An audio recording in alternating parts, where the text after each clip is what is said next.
தினமும் ஒரு தேன்துளி. பின்பு அவர்கள் பிரயாணமாய் போகையில் அவர் ஒரு கிராமத்திலே பிரவேசித்தார்.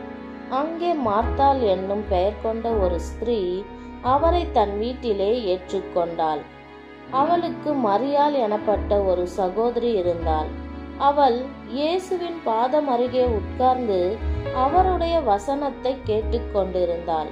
மார்த்தாளோ பற்பல வேலைகளை செய்வதில் மிகவும் வருத்தமடைந்து அவரிடத்தில் வந்து, ஆண்டவரே, நான் தனியே வேலை செய்யும்படி என் சகோதரி என்னை விட்டு வந்திருக்கிறதை குறித்து உமக்கு கவலை இல்லையா?